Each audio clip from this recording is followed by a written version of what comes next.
aí são desafios que o fármaco precisa enfrentar. E a gente tem que ser capaz de driblar todos esses desafios, certo? Aí chegou, gente, um pesquisador, que foi o Lipinski, e falou o seguinte, ele propôs algumas possibilidades para que o fármaco realmente, para que uma molécula realmente chegasse a ser fármaco. Então, de acordo com ele, o que deveria acontecer? O peso molecular de uma molécula teria que ser menor do que 500 gramas por mol. Ou seja, ele está falando, então, do tamanho da molécula. A molécula não pode ser tão grande. Depois ele falou o seguinte, que tem que ter até 5 grupos doadores de ligação de hidrogênio.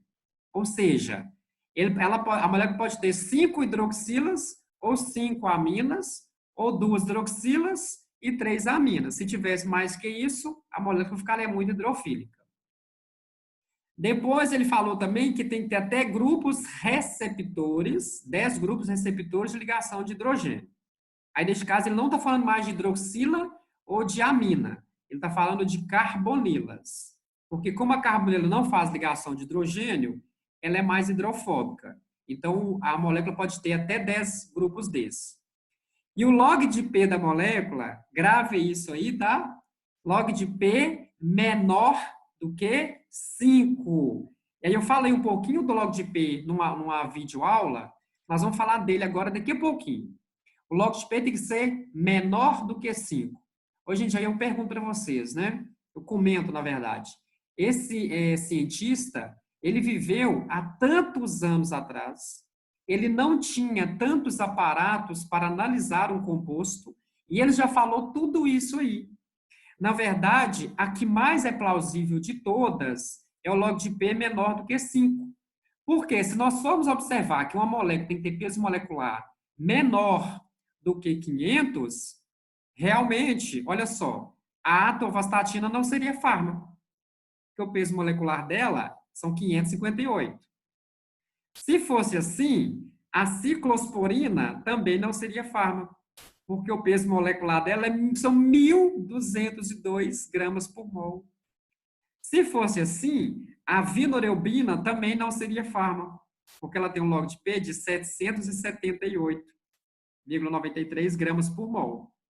Então, na verdade, essa questão do peso molecular menor do que 500 é o que ele fala que seria, gente, o ideal, tá? Mas não quer dizer que eu cheguei numa molécula com peso molecular de 600, eu vou parar? Não. Desde que ela tenha uma boa absorção e uma atividade biológica muito boa, então é claro que eu vou continuar, né? Eu não vou parar por isso.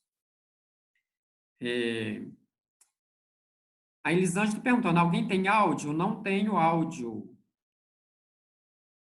Elisângela, é porque, deixa eu ver aqui. Você não está ouvindo, Elisângela? Deixa eu ver se tem alguma coisa errada aqui com o dela. Não, até que aqui para mim está normal.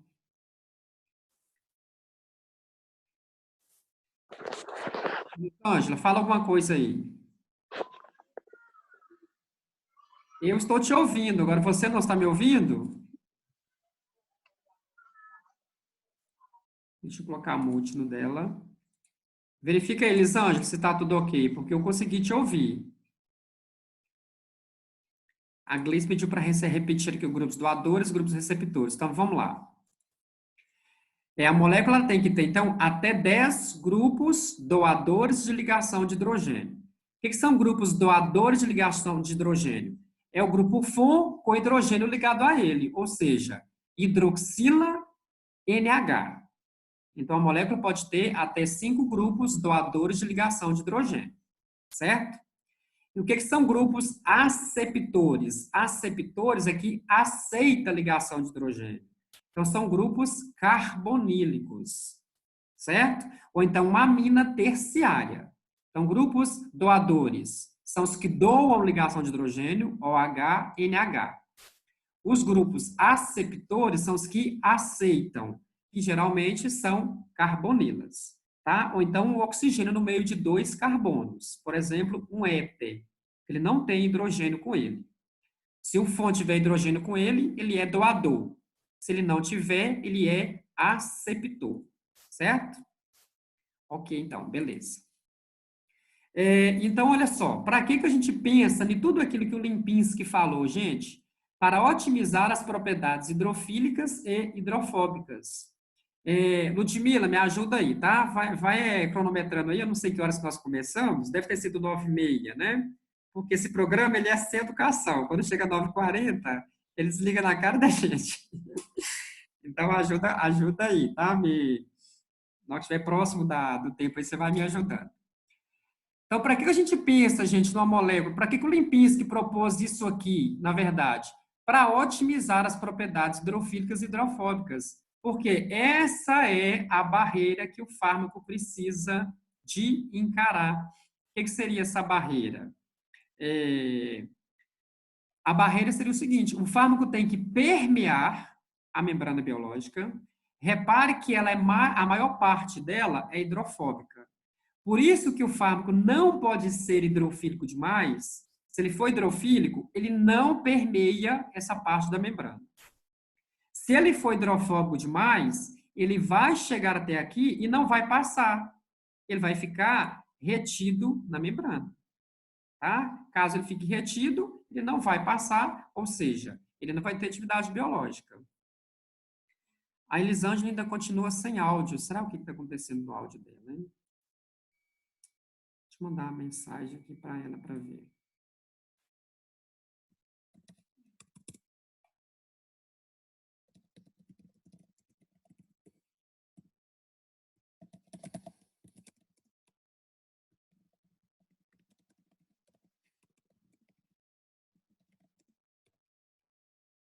Quer dizer, porque ela está sem áudio.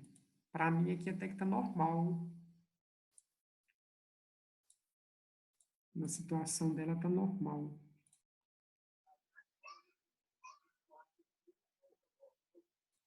Inclusive, estou ouvindo ela no momento.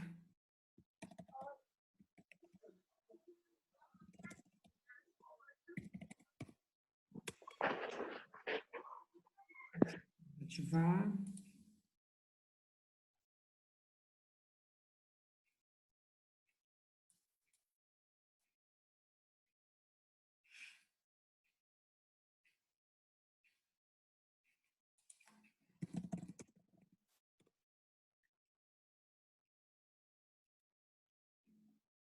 Vamos lá, então? Deixa eu ver o que ele escreveu aqui.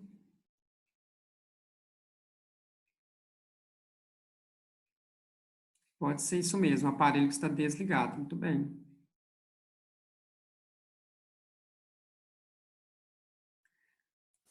Vamos continuar aqui, então, meninos. Então, aqui, por isso que eu preciso, gente, de ter aquele equilíbrio hidrofílico-hidrofóbico, porque o fármaco tem que ser hidrofílico não para a membrana, mas sim para solubilizar nos fluidos corporais e atravessar a membrana. E ele tem que ser hidrofóbico o suficiente, porque senão ele não permeia a membrana. Só que se ele for hidrofóbico demais, ele fica aderido aqui dentro. Então, ele não pode ser hidrofóbico demais, certo?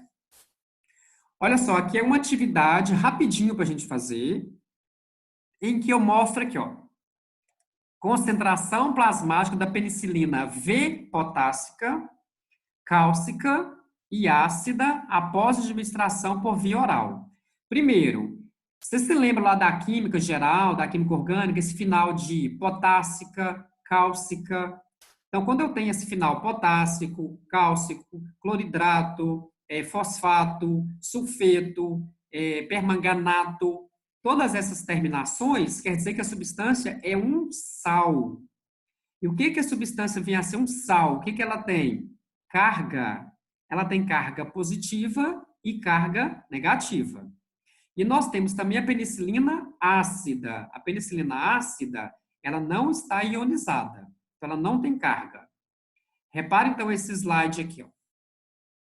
Esse slide está mostrando concentração plasmática versus horas após a administração. Esse tracejado aqui que nós temos é a penicilina ácida. Esse cheio de pontinho é penicilina cálcica. E esse aqui de linha continuada é penicilina potássica. Então, o que está mostrando?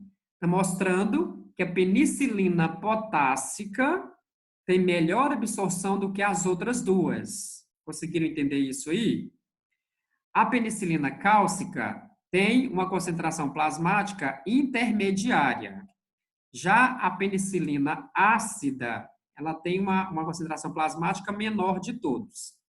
Aí eu te pergunto, o que será que aconteceu com a potássica e com a cálcica?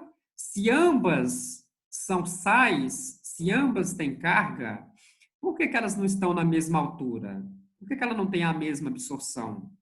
Aqui, gente, é porque é o seguinte, os sais de cálcio, eles tendem a ser higroscópico. O que é higroscópico? Absorve água.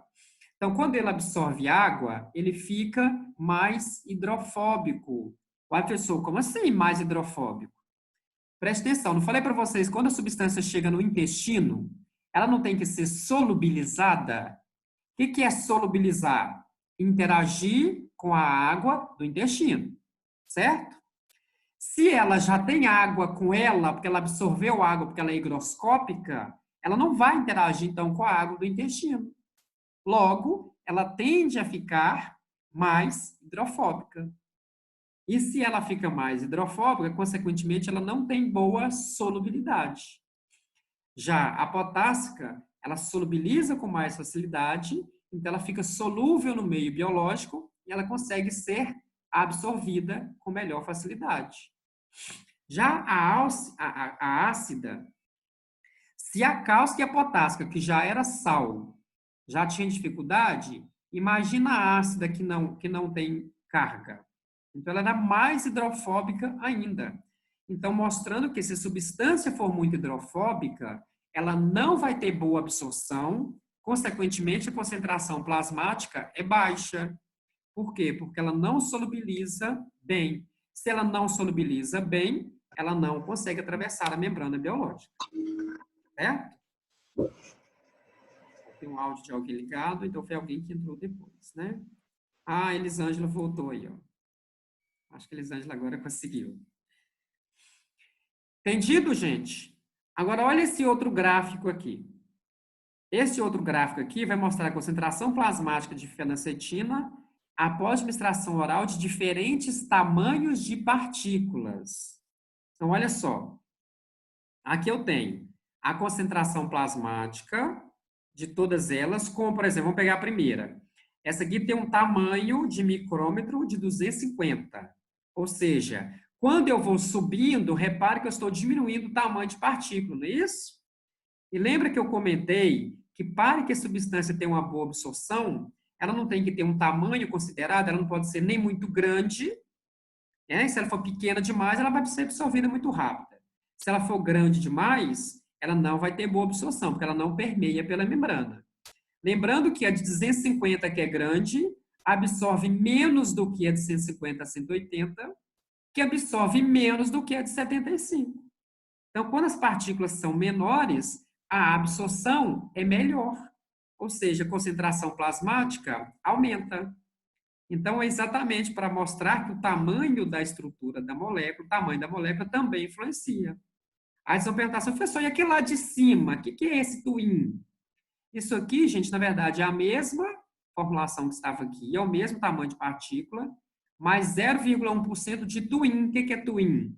Twin é uma substância tensoativa.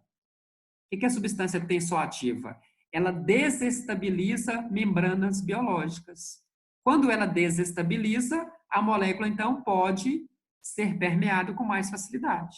Então, ela absorve muito mais quantidade com o twin do que sem o twin. Certo? Então, mostrando que o tamanho de partícula é extremamente importante para a absorção. Então, se a molécula for grande demais, ela vai ter dificuldade de ser absorvida. Tá? Um exemplo disso são as proteínas. Nós não absorvemos proteínas. Nós hidrolisamos a proteína em aminoácido para depois ser absorvido.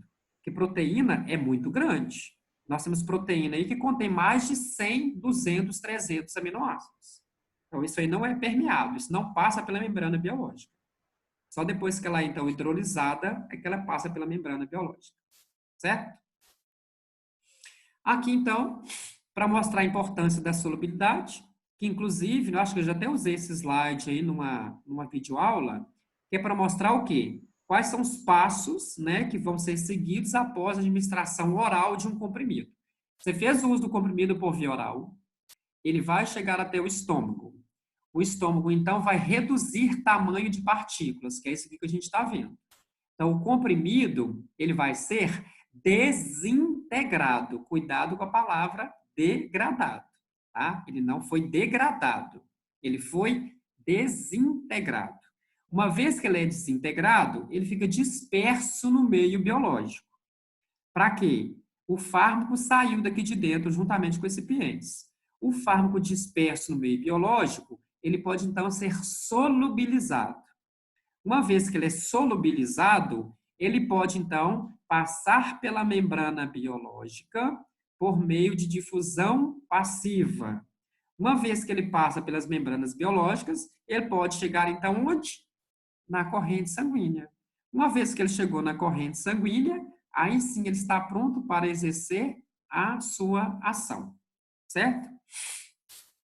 A Rayane pediu para explicar aqui de novo sobre o tamanho de partículas. Vamos lá, Rayane, olha só. Aqui eu tenho um tamanho de partícula de maior que 250. Aqui ela está entre 150 e 180. Aqui ela está menor que 75. Então, repare que daqui para cima, o tamanho de partícula está diminuindo, certo? Quanto menor for o tamanho de partícula, melhor ela é absorvida. Repare aqui, ó, 250 está baixo, 150 a 180 aumentou um pouquinho, a menor que 75 aumentou muito, ou seja, quanto menor o tamanho da partícula, melhor é a absorção. Até porque, se eu estiver falando de cristal, quanto menor for o tamanho do cristal, mais ele hidrata, mais fácil ele solubiliza, mais rápido ele então é absorvido. Certo? É isso que a gente está falando aqui sobre tamanho de partícula. Ok?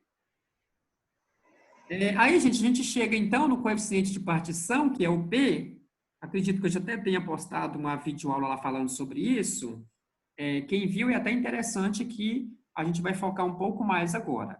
Isso aqui, gente, da agora para frente, praticamente a nossa primeira avaliação, ela vai estar voltada para aquela primeira aula presencial que eu dei, essa aula que a gente está vendo agora, e a segunda aula de farmacocinética parte 2. Lembrando que isso aqui, gente, o coeficiente de partição P é o que mais a gente precisa de entender. O que é isso? Porque através do coeficiente de P, eu sei, por exemplo, que tipo de paciente pode usar tal tipo de medicamento. Esse medicamento vai ter boa absorção por via oral ou não. Esse medicamento vai ser muito metabolizado ou não. Então, a partir disso, eu consigo ter essas noções. Então, o que é o P? Eu vou pegar um becker, só para vocês verem como é que é feito, tá? Eu vou pegar um becker contendo água e contendo um solvente orgânico. Se ele contém água e contém um solvente orgânico, que não se mistura na água, eu vou observar, então, duas fases, certo? Quando eu observo essas duas fases, eu vou jogar aqui dentro uma concentração conhecida de um fármaco qualquer. Por exemplo, vou colocar aqui 500 miligramas de um fármaco. Se eu coloco 500 miligramas, e aí vocês entenderam anteriormente que eu disse que o fármaco não pode ser nem hidrofílico demais, nem hidrofóbico demais. Então, se eu jogar 500 miligramas do fármaco aqui dentro, ele não vai solubilizar todo, nem na água e nem na parte orgânica, certo? Parte dele vai solubilizar na água e parte dele vai solubilizar no solvente orgânico. Aí eu preciso saber qual que é a concentração que vai estar na água, qual que é a concentração que vai estar no solvente orgânico. A forma, então, para calcular o P é isso aqui, ó. Quanto dele está solubilizado na fase orgânica e quanto dele está solubilizado na fase aquosa. Se muito dele estiver solubilizado na fase orgânica, concorda que o número vai ser maior do que 1? Por exemplo, se eu tiver aqui 400 dividido por 100, vai dar 4. Porque eu não coloquei 500 miligramas. Se eu coloquei 500 miligramas aqui dentro e 400 está na fase orgânica, 100 está na fase aquosa. Certo? 400 dividido por 100 vai dar 4. E se for o contrário, se 100 estiver na fase orgânica, quanto que está na fase aquosa? 400. Como tenho muito mais embaixo, então o número vai ser menor do que 1. Então, repare que quando o P for alto, isso quer dizer que a molécula é mais hidrofóbica, porque seria 400 aqui e 100 aqui. Isso quer dizer que mais fármaco está na fase orgânica. Ok? Mas não, eu não vou conseguir, por exemplo, eu vou olhar para a molécula e vou falar qual que é o P dela? Não, não tem como. Eu tenho que fazer experimento. Mas eu consigo muito bem pegar duas moléculas, observar o log de P das duas e falar, por exemplo, quem é mais hidrofílico, quem é mais hidrofóbico. Se eu tenho duas moléculas com logs de P, claro que são diferentes. Aquela que tiver um log de P maior é mais hidrofóbica. A que tiver um log de P menor é mais hidrofílica. Tá? Então, vamos ver por que isso é importante. Olha só. Aqui é só mostrando, né, quais são as ferramentas que eu posso fazer o log de P. Porque nós vamos estudar isso, né, e vamos fazer, de fato, o log de P só na próxima disciplina. Lá em Química Farmacêutica a gente faz isso. Mas para que isso serve? Então, preste atenção bastante nisso aqui, tá? Preciso que vocês entendam muito bem isso aqui. Vocês estão vendo que aqui eu tenho, ó, um eixo X com valor de log de P crescente. Isso? Quando eu venho para cá, eu estou crescendo o valor.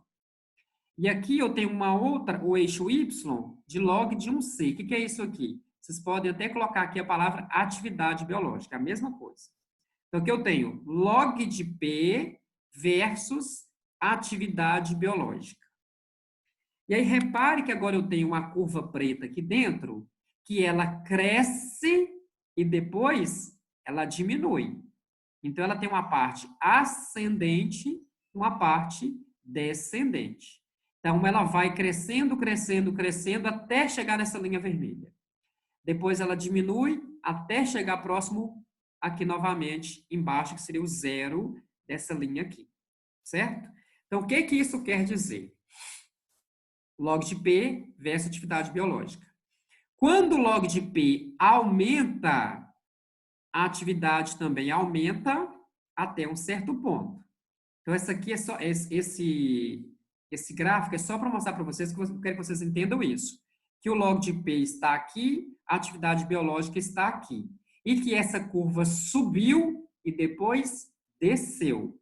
Então, vamos interpretar isso de uma forma mais simples aqui neste gráfico. Certo? Vamos supor que vocês queiram avaliar o que acontece com o log de P em relação à atividade biológica.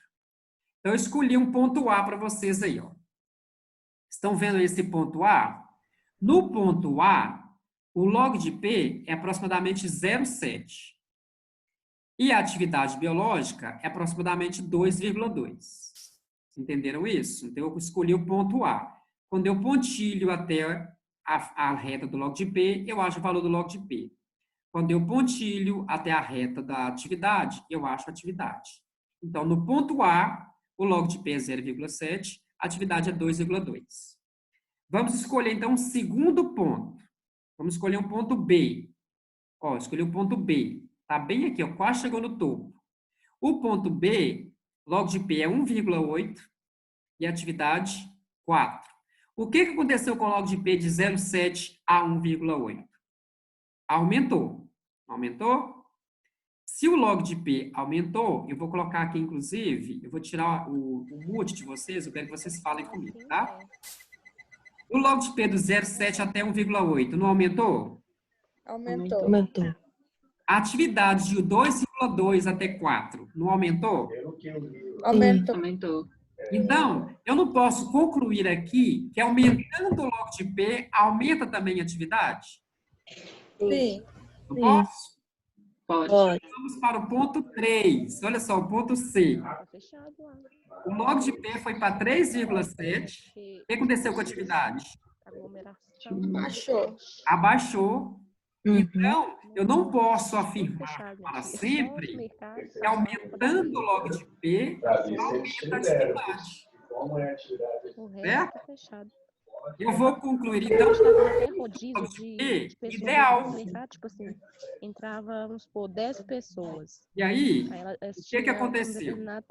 Aconteceu o quê?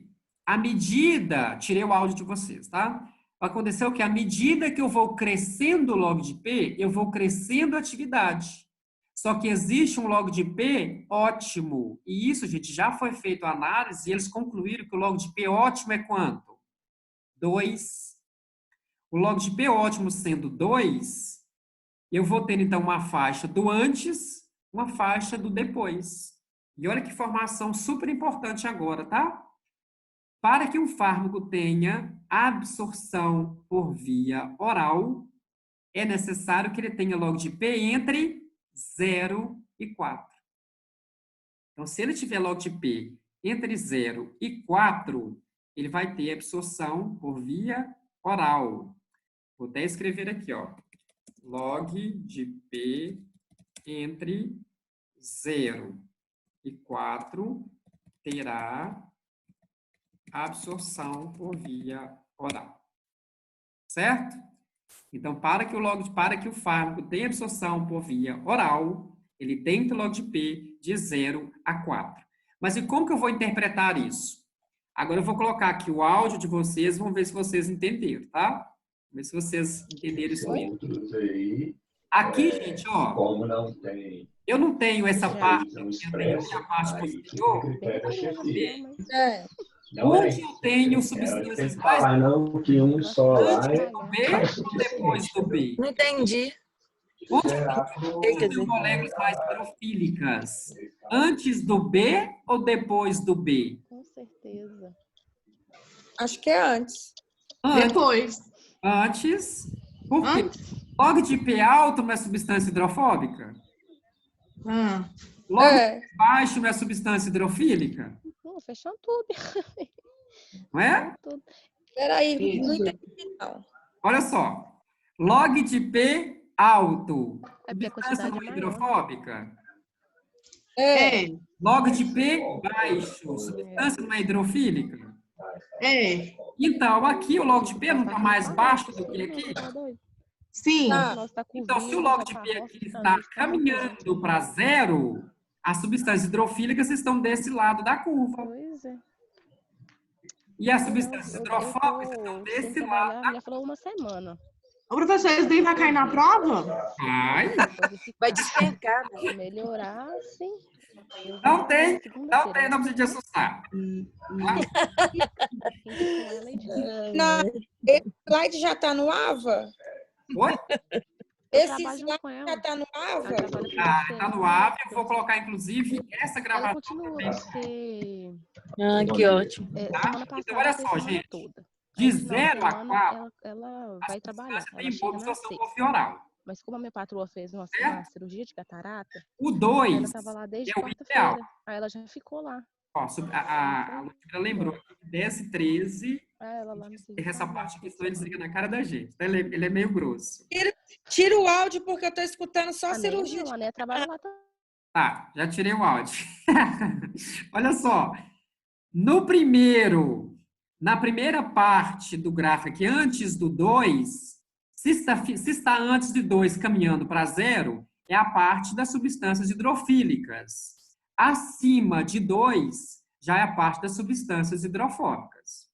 Tá? Então, lembrando que de 0 a 4, a molécula consegue ter boa absorção por via oral. Mas onde é que é o ótimo?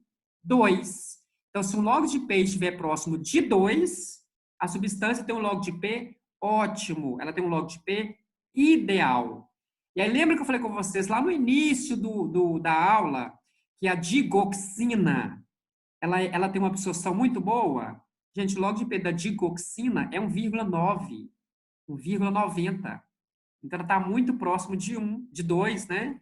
Então, ela tem uma absorção muito boa. Tá? Não precisa de preocupar como que calcula, porque a gente não vai calcular agora. Mas se você quer saber como calcula, é assim que calcula, olha só. Aqui, ó. O P, eu vou pegar quanto do fármaco está absorvido na fase orgânica, quanto do fármaco está absorvido na fase aquosa. Vou achar um valor chamado P. Depois, só jogar na calculadora, log do P. Mas vou ensinar vocês a fazerem daqui a pouquinho, tá? Tem um gráfico que eu vou ensinar vocês a fazerem. É o Ítalo que perguntou aí como é que calcula, tá? Só que na farmacologia, a gente não usa calcular, a gente não faz atividade de cálculo, só na química farmacêutica. Aqui eu só quero que vocês entendam, interpretar, mas eu vou ensinar vocês a calcular também, tá? Caso vocês tenham interesse. Então, vamos aqui, gente. Vamos interpretar agora qual a importância do log de P. Aqui eu tenho vários tipos de barbitúricos. Aqui eu tenho coeficiente de partição. Então, aqui isso aqui é somente o P. Não é o log do P, tá? Se eu quiser o log, eu tenho que jogar na calculadora. Log 0,7, log 4,9, log 10,5, log 50,7. Aí eu vou achar o P. Agora, olha aqui, a porcentagem de absorção. Repare que à medida que foi aumentando o P, que também aumenta o log de P, aumenta também o quê? A absorção. Repare que esse X-tal aqui, ó, ele tem um log de P, ele tem um P, na verdade, maior que 100. Então, pode colocar 101, 102. Se eu fizer o log de P de 100 ou de 102, vai dar 2. Vai dar 2,1. Está próximo do log de P ideal. Olha a absorção dele. Aumentou. Na verdade, todos eles têm uma péssima absorção, né? Mas se formos comparar que aumentando o log de P aumenta a absorção, até aproximar do ideal, né, que ela é próximo de 2, 2,2, ainda é um log de P interessante. Tá? Vamos interpretar mais um caso de log de P. Olha isso daqui. Aqui eu vou ensinar vocês a calcularem, tá, Ítalo? Glicosídeos cardiotônicos, aqui nós temos, na verdade, uma substância que não é o fármaco. Porque repare que aqui tem um grupo R. O que é R? Qualquer radical que eu coloque ali, ele pode virar uma substância diferente. Então, vamos pela nossa tabela. Pela nossa tabela, quando eu colocar aqui, neste local, né, nesse grupo R, um hidrogênio, eu tenho uma substância chamada digitoxina. Quando eu trocar o hidrogênio por uma hidroxila, eu tenho uma substância chamada digoxina. Certo? Gente, só para contextualizar, essa substância aqui, digitoxina, ela não é mais utilizada como fármaco. Por quê? São glicosídeos cardiotônicos, eles são extremamente tóxicos, o índice terapêutico é muito baixo. O que é isso? A dose terapêutica é muito próxima da dose tóxica. E o que acontecia com a digitoxina? Olha aqui, 100% de absorção. Então, se eu administrasse 0,1 miligrama, eram absorvidos 0,1 miligramas. E como era uma concentração muito, muito baixa, porque a digoxina, ela é vendida na concentração de 0,25 miligramas. E ela é absorvida 70%, 80%. Imagina aquele que era absorvido 100%. Eu tinha que vender numa concentração muito, mas muito baixa. E quanto menor é a concentração, maior é a possibilidade de erro. Por isso que ela foi retirada do mercado. Ela não é fármaco mais, porque não tinha controle das pesagens corretamente, das dosagens que eram administradas, e aí surgiu a digoxina. Gente, agora olha se isso não é maravilhoso. O fato de tirar um hidrogênio e colocar uma hidroxila, hidroxila é um grupo hidrofílico, não é isso? Se é um grupo hidrofílico, é claro que o log de P vai ter que cair. Então, Ítalo, você perguntou lá como é que calcula? Olha aqui.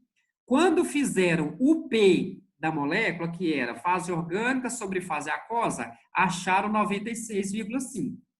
E aí, na calculadora, você coloca lá log de 96,5, log de P, então, 1,98. Repare, gente, que mesmo assim, a digoxina tem um log de P maravilhoso, 1,91. Está bem próximo de 2. Olha a absorção dela, 70% a 80%. Maravilhoso isso, né? Um log de P ótimo, log de P ideal. Não é à toa que a dosagem dela, inclusive, é até mais baixa, né? Uma dosagem baixa indica duas coisas. que o fármaco é muito potente e ainda por cima tem boa absorção. Certo? O outro caso. Aqui nós temos ainda 2 agentes cardiotônicos. Cardiotônicos é para agir no coração. Então, aqui tem uma informação a mais para vocês. Aqui eu tenho, na verdade, a minha molécula protótipo, certo? Que tem um grupinho R.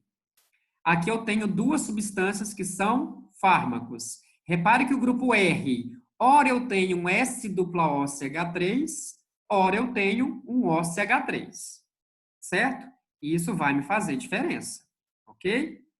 Lembrando que nós temos 2 minutos para encerrar a transmissão, tá? Vou falar aqui rapidamente disso, mas depois eu volto para a gente falar mais disso aqui, porque isso aqui é extremamente importante, tá? Quando eu coloquei o S-OCH3, olha só o log de P das moléculas. Com o OCH3, que é esse daqui, o log de P deu 2,59. Com o S-OCH3, o log de P foi 1,17. Mostrando que esse grupo aqui é mais hidrofílico do que este daqui. Certo? Vamos fazer o seguinte, vamos então para o intervalo. O que demora, na verdade, gente, na volta, é porque a gravação demora muito. Essa gravação que a gente faz, para ela salvar, ela demora bastante. E aí o tempo que ela fica gravando é o tempo que eu envio para vocês outro link. Tá? Então vamos dar uma paradinha. Daqui, na verdade, 10 minutos, não vamos dar 15 minutos não, tá? Daqui 10 minutos a gente volta. Pode ser? Vou colocar o áudio aí. 10 minutos. Pode ser? Pode. Beleza. Beleza. Tá, daqui a pouco a gente volta, tá? Beleza. Perdi.